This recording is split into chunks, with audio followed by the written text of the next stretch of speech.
Les effets spéciaux, on en voit absolument partout, dans les blockbusters, les films d'horreur, les films de science-fiction, dans tous les films, dans toutes les vidéos possibles, on voit des effets spéciaux. Il y en a absolument partout, mais est-ce qu'on sait réellement d'où ils viennent et comment ils marchent? Je ne vais pas faire une liste de tous les effets spéciaux qui existent dans le cinéma aujourd'hui, je vais tout d'abord vous parler de l'histoire des effets spéciaux, car oui, l'histoire c'est important. Et ça ne date pas d'hier, là, mon dos, c'est la 4e vertèbre ça. Alors je ne vais pas vous citer tous les films de l'apparition du cinéma jusqu'à aujourd'hui qui ont utilisé les effets spéciaux, ce serait extrêmement long. Je vais surtout vous parler de films et de cinéastes qui ont participé à l'avancée des effets spéciaux dans l'histoire du cinéma. Et on commence par le tout premier qui est le plus célèbre, Georges Méliès, qui est un réalisateur et illusionniste français, né en 1861 et mort en 1938. Il est l'un des plus grands précurseurs du 7e art et notamment des effets spéciaux au cinéma. Ah non mais sans lui, Avengers ou Interstellar ou encore même Alien, mais ça n'existerait même pas. Georges Méliès vient du monde de la prestidigitation, c'est pourquoi on considère que c'est un réalisateur mais aussi un illusionniste. C'est à partir de la première projection publique des Frères Lumière, le 28 décembre 1895, que Méliès décida d'utiliser les toutes premières inventions de prise de vue, et donc la célèbre caméra. Il tourna au départ des sujets simples dans Paris, ainsi que de petits sketchs comme il le faisait lui-même bien avant dans les théâtres, puis en 1896, soit un an après la première projection des Frères Lumière, Méliès découvrit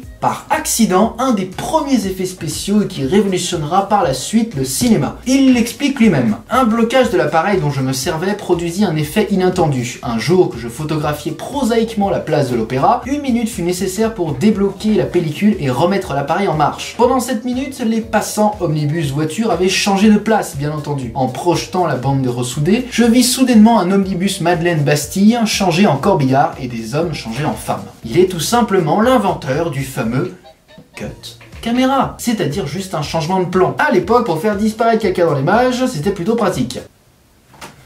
Bon, ceci semble tout à fait banal pour nous, mais à l'époque, c'était vraiment de la magie pour le public. Le film de Georges Méliès le plus célèbre utilisant cette technique est l'escamotage d'une femme chez Robert Houdin, où une femme disparaissait sous un drap. Méliès aurait pu très bien faire ça comme un véritable spectacle de magie sur une scène et tout, mais il l'a filmé et il a découvert les différentes techniques qu'on pouvait utiliser avec la caméra pour aussi jouer sur l'image et donc faire disparaître quelqu'un. Mais à l'époque, c'était vraiment quelque chose d'exceptionnel. Les gens avaient vraiment l'impression que la personne disparaissait. Donc faut imaginer aussi la mentalité qu'il y avait à cette époque, car c'était tout nouveau pour eux. Méliès est aussi l'un des précurseurs de la couleur au cinéma. Il avait décidé de colorier les pellicules. Il y avait des ateliers de coloriage qui ont été créés, qui la plupart du temps étaient tenus par des femmes qui étaient chargées de colorier au pinceau, image par image, les pellicules. Il travaillait également énormément sur ses décors. Il utilisait des maquettes, il faisait des dessins directement sur la pellicule, ou encore il est l'inventeur de la technique de l'incrustation, ou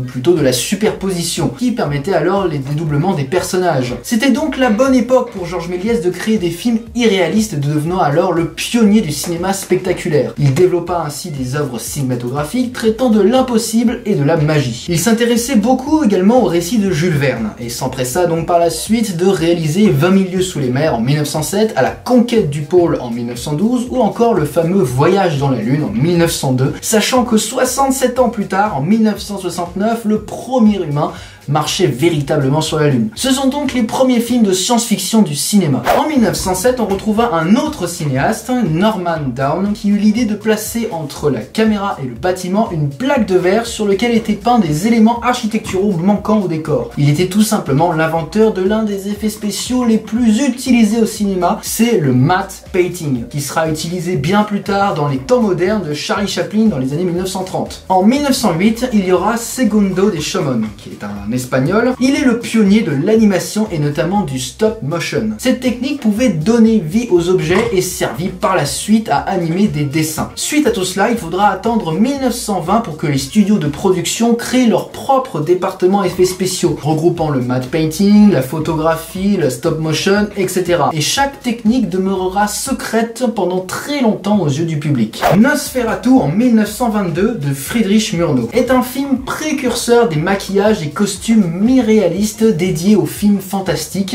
qui arriveront bien plus tard dans les années 1930 où les grands studios hollywoodiens produiront de nombreux films avec des créatures de tout type, tels des loups-garous, des vampires, des zombies ou encore le fameux King Kong. Et le cinéma fantastique fut l'un des cinémas qui amena le plus de techniques pour les effets spéciaux. L'Homme Invisible aussi, en 1933, est une production pionnière du fond vert. Dans ce film, l'acteur était entièrement couvert d'une combinaison noire et retirait sa chemise blanche devant un fond noir. Il n'y avait plus qu'à insérer une image du décor dans lequel était tournée la scène. Le fond vert et le fond bleu ont été utilisés beaucoup plus tard, et notamment avec l'apparition du numérique. Allons maintenant jusqu'à la fin des années 60. L'espace est, durant toute la guerre froide, un important sujet de convoitise, aussi bien dans le monde réel qu'au cinéma. Et la conquête de l'espace fut marquée en 1968 au cinéma avec l'Odyssée de l'espace de Stanley Kubrick. Il faut savoir que 2/3 du budget du film ont été consacrés aux effets spéciaux.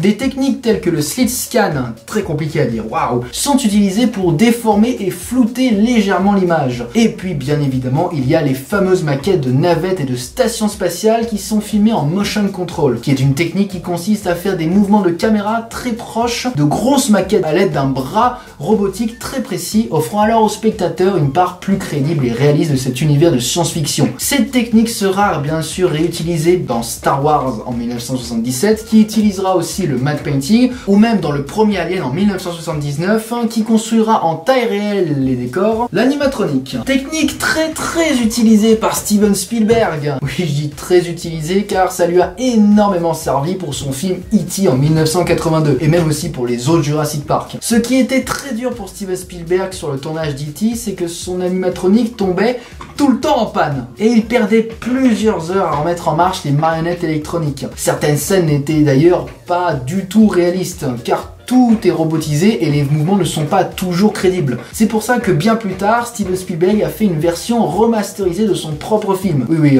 Steven il est carrément au-dessus. En utilisant le numérique pour corriger les bugs de l'animatronique. Il faut savoir que les effets spéciaux peuvent mettre en jeu, même encore aujourd'hui, des sommes d'argent astronomique. C'est pourquoi à une époque la plupart des effets spéciaux étaient réservés aux super productions qui avaient assez d'argent pour s'offrir tout un passage de film avec des CGI. Alors qu'est-ce que c'est que les CGI? On entend parler partout. Ce sont les Computer Generated Imagery qui désignent en fait l'ensemble des images, séquences, animations 3D, effets spéciaux, etc. qui sont générés sur ordinateur. Tout ceci coûtait donc très cher. Et Terminator, qui est réalisé par James Cameron en 1984, est la première grosse production à avoir créé un personnage, le Terminator ou le T-800, qui ne pouvait exister sans l'utilisation de CGI. On retrouvera aussi dans la lignée des super productions Jurassic Park en 1993 qui utilisera également des CGI. Et bien avant les années 1980, qui sont donc associées à l'apparition du numérique et donc des CGI, la plupart des autres super productions utilisaient énormément d'éléments authentiques et non construits par ordinateur. Et on commence donc à se rapprocher vraiment d'aujourd'hui, des effets spéciaux qu'on a véritablement aujourd'hui. Et l'une des plus récentes innovations qu'a connu le cinéma, c'est la motion capture, avec évidemment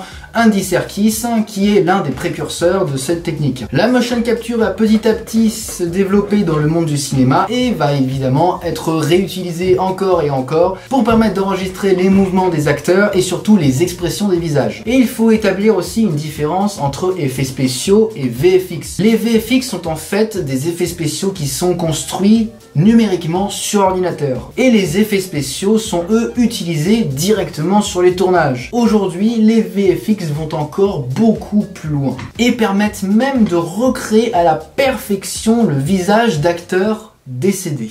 Vous verrez alors après tout ça qu'aujourd'hui la plupart des effets spéciaux se basent sur des techniques anciennes. La plupart des productions reprennent ces anciennes techniques, elles sont juste beaucoup plus performantes aujourd'hui et les innovations ne cessent de grandir. Le numérique dans les années 80 a énormément permis de développer toute cette partie effets spéciaux, toute cette partie 3D, CGI et VFX, et également la robotique. Il y a aujourd'hui par exemple le robot Bolt qui est énormément utilisé sur les grosses productions mais aussi dans les publicités. Ce sont donc des innovations majeures qui permettent aujourd'hui d'étendre les possibilités de création de films au cinéma.